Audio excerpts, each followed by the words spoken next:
My son and daughter-in-law abandoned me on a freezing sidewalk with $8 and no way home.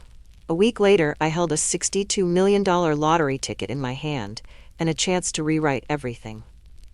You're about to hear a story of betrayal, heartbreak, and the sweetest revenge a mother could ever deliver without ever raising her voice. If you've ever felt discarded by people who should have protected you, this story will hit deep. Smash that like button if you believe karma is real, subscribe for more powerful stories, and tell me in the comments, what's the most savage act of revenge you've ever witnessed? The pavement was cold, unforgiving, and so was the silence left behind as my son's car disappeared around the corner. In my hand, 8 crumpled dollars. That's what my daughter-in-law Raya had thrown at me before telling Brent to drive off. "That should cover your bus fare home, Della," she said, her voice oozing smug cruelty. Freeloader. That was the word she used. Me, a woman who worked 37 years as a nurse, raised a child alone after her husband left, helped put that very son through college, watched their kids every weekend, and I was suddenly a freeloader? Brent, my only son, hadn't said a word. He just stared straight ahead, unable to even meet my eyes through the passenger window. I remember asking, my voice cracking, "Brent, really? Are you okay with this?" All he said was, "Mom, you're being too sensitive. You can't keep expecting us to take care of everything." It was like a knife to the chest. I hadn't asked them for money. I hadn't asked for a favor. All I needed was 3 days on their couch while my apartment got fumigated. But apparently, that was just too much. I stood in a part of town I didn't recognize. The sun was setting and the streets were unfamiliar. I clutched my purse like it was all I had left. Because in that moment, it was. Even the gas station clerk saw it. "Ma'am, are you okay? You look like you've been crying." I hadn't even noticed the tears. I'd been crying on the inside for years. I was just trying to figure out how to get home. The nearest bus? Done for the night? A taxi? That would cost at least $20. I had $8. As I stood inside that fluorescent-lit convenience store, my eyes landed on something I'd never paid attention to before. The lottery machine. "Powerball drawing tonight, jackpot at $62 million, the clerk said. I'd never been a gambler, but something snapped. I bought a ticket, one single ticket, and walked home. 2 hours on sore feet, 2 hours replaying every cruel word from that night. But somewhere between each aching step, a new thought formed. I was done. Done being treated like I didn't matter. Done chasing approval. Done swallowing my pride to keep the peace. A week passed. 7 full days since Brent and Raya left me on that freezing corner with $8 in silence. No calls, no messages, no "Did you make it home okay, Mom?" Just the sound of my own thoughts and the echo of betrayal. That Sunday night, the lottery numbers came on TV. I wasn't even watching for them. I was half asleep on my couch, steeped in tea and loneliness. The ticket, folded, forgotten, was still buried deep in my purse. Tonight's winning Powerball numbers are 7. 14, 21, 37, and Powerball number 9. I almost didn't check. What was the point? But then, something pulled at me. A whisper, maybe. A nudge from the universe. So I dug out that wrinkled ticket, the one bought with the crumpled bills they threw at me like trash. I stared at the numbers. Once, twice, 3 times. And then my body started to shake. They matched. Every single number. $62 million. I didn't scream. I didn't even smile. I just sat there, numb, staring at the paper. A part of me thought the ticket might disintegrate if I touched it again. My heart thundered in my ears, but my mind was calm. Calm in a way that only comes after you've been silenced for too long. And suddenly, you're holding the loudest microphone of your life. And that's when I made the decision. No one would know. Not yet. The first test came the next morning. My phone buzzed. "Raya." I knew it wasn't an apology before I even read it. "Stop being so dramatic. It was just a joke. Brent feels bad. Maybe we can do dinner this weekend, if you promise not to make a big deal of everything." A joke. She left me stranded in a dangerous neighborhood, and now it was a joke.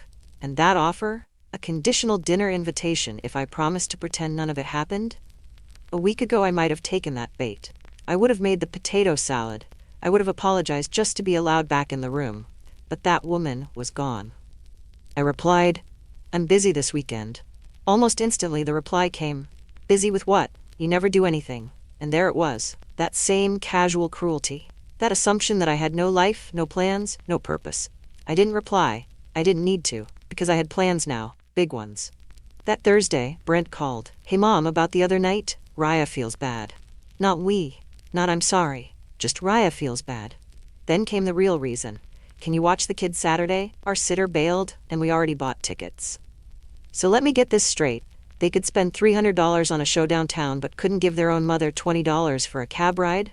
"I can't," I said simply. "What do you mean you can't? You never have plans." "I'm busy," I repeated. That was the moment. The first time in years I said no, and meant it. And the silence on the other end of the phone? It was delicious. That weekend, I didn't babysit. Instead, I met with a lawyer. A good one. The kind with oak paneling, real leather chairs, and an assistant who brought me bottled water with a lemon slice. I laid everything out. I want to protect this money, and I want to make sure no one can twist my story when the time comes. He leaned back, thoughtful. You'd be surprised how fast family dynamics change when money enters the room. I wasn't surprised. I was already living it. That same day, I also met with a financial advisor, and a real estate consultant, and an estate planner. I wasn't playing the lottery anymore. I was playing chess. But then, life threw me one last cruel test, a pain in my chest. Sharp, sudden. I dropped my coffee mug, ceramic shards and fear all over the kitchen floor. At the ER, the diagnosis was stress-induced. No heart attack, just the weight of keeping a $62 million secret while grieving the family I'd already lost. And then the doctor asked, "Do you have family who can help you rest and recover?" The irony of that question burned more than the chest pain. So I called Brent. "I had chest pains this morning. The doctor says I need rest. Can I stay with you and Raya for a few days?" "Mom, this really isn't a good time." The excuses poured out. Big presentation. Kids have finals. House is chaos. And then this gem. You know how you get when you're stressed, all anxious and needy. There it was. Not, "Let me come help you." Not, "We'll bring you food, check on you." Just rejection. Dismissal. Like always. Later, Raya called. My mom had chest pains too. Turns out it was all in her head. "You should really think about assisted living. There's a nice place on Maple Street." Just like that, they went from mom's not feeling well to shopping for nursing homes. I wasn't their mother anymore. I was a burden, a liability, a package to be dropped off at a facility. That night I didn't cry. I planned. I called my lawyer the next morning. I want to change my will. I wanted to test them one more time. To document every word. To know, once and for all, what kind of people they really were. And once I had that answer, I would give them a gift they'd never forget. Silence. And 62 million reasons why. 3 weeks later, the call came. "Raya, fake sweet, like always. We're having a little family gathering Sunday night. Nothing fancy, just us and the kids. Brent thought it would be nice to have you over." Right, Brent thought. Not we. Not I. Just Brent, which meant this wasn't about kindness. It was guilt. It was strategy. But I played along. Should I bring anything? Actually, yes. That potato salad the kids like. And maybe grab some dinner rolls, the good ones from Romano's bakery, not the grocery store kind. So even now, even after everything, I was invited on the condition that I bring the food. "Oh, and Della, maybe wear that blue dress from Easter? You looked so nice in it." That dress was 3 years old, faded at the seams.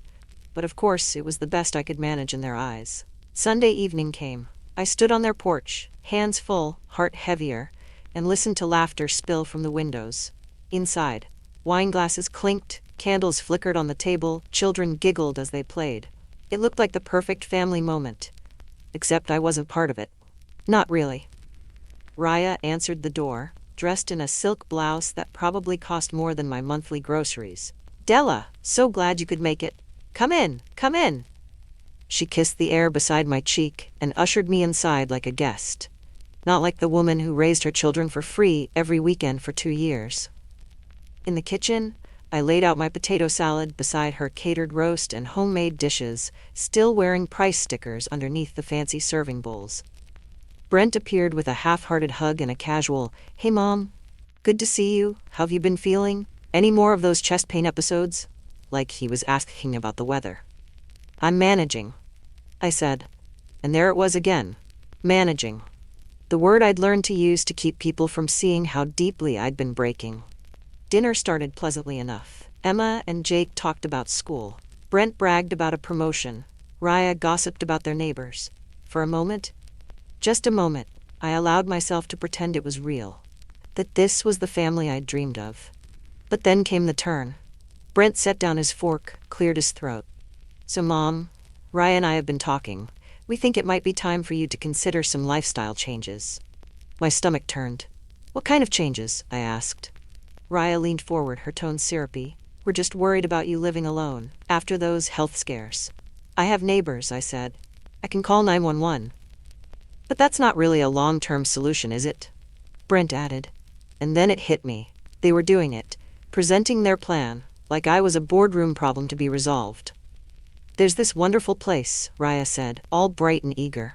Sunset Manor, assisted living, nurses on site, meal plans, very affordable. They'd done their homework. Even ran the math, right down to what my Social Security could cover. It's only 20 minutes away, Raya added. We could visit monthly, maybe more during holidays. Monthly, after raising Brent alone, after never missing a game, after scrubbing toilets during double shifts to put him through school. Now I was being offered monthly visits. I asked about the kids. Emma, Jake, Raya hesitated. We think supervised visits might be better. You know how you get when you're stressed, emotional, needy, always that word. It wasn't love they felt, it was obligation, and even that was too much. I excused myself to the bathroom, not to cry, but to look at my reflection one last time. The blue dress, the polite smile, the woman who had once begged to be seen. But she wasn't here tonight. The woman who returned to the dining room was someone entirely new. I've made my decision, I said, taking my seat. Raya clapped. Oh, wonderful. I think you're going to love it there. I opened my purse. Actually, I said, I've made other arrangements. I pulled out a piece of paper. A photocopy of my winning lottery ticket. Not the real one, that was locked in my lawyer's vault. What's this? Raya asked. A lottery ticket, I said. From the night you left me on Elm Street with $8. Brent squinted at the paper. So, you bought a ticket? So what? Check the winning numbers from 3 weeks ago. Go ahead. Use your phone. He did. I watched his face fall, white, pale, panic setting in. This is the winning ticket. $62 million, I said calmly. The jackpot that made the news, that was me. Raya's mouth opened and closed like a fish out of water. She snatched the paper. You won the lottery. Why didn't you tell us? I leaned back, because I wanted to see how you'd treat me when you thought I had nothing to offer. Silence. Pure, heavy, truth-saturated silence. Brent's voice cracked. We can fix this. Can you? I asked, because every call since that night, every message, every favor, I documented it all. I pulled out a folder. Legal printouts, screenshots, voicemails, dates, times. Here's you, Raya, telling me to stop being dramatic about being stranded. Here's Brent, calling me anxious and needy after I was in the hospital. Here's both of you researching nursing homes behind my back. Brent's hands trembled. Mom, this says we owe you over $200,000. That's right. I documented every favor, every mortgage payment I helped with, every emergency I funded. I'm not asking for it back. Consider it my final gift to you. The room was dead silent. Raya's mascara ran down her cheeks.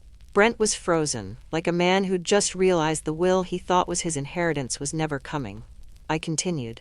I'm not doing this to punish you.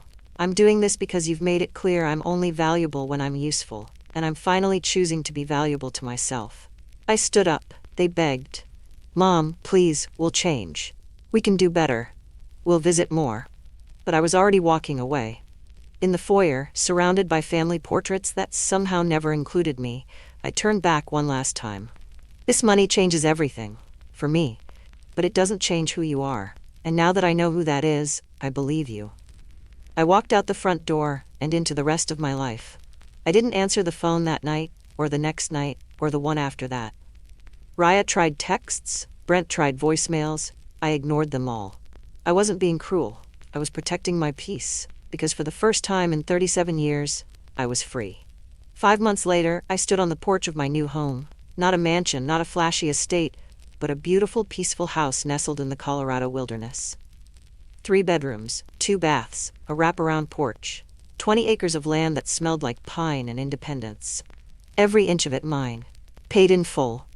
chosen not out of necessity, but because I loved the way the morning sun spilled through the kitchen window. The calls had finally stopped.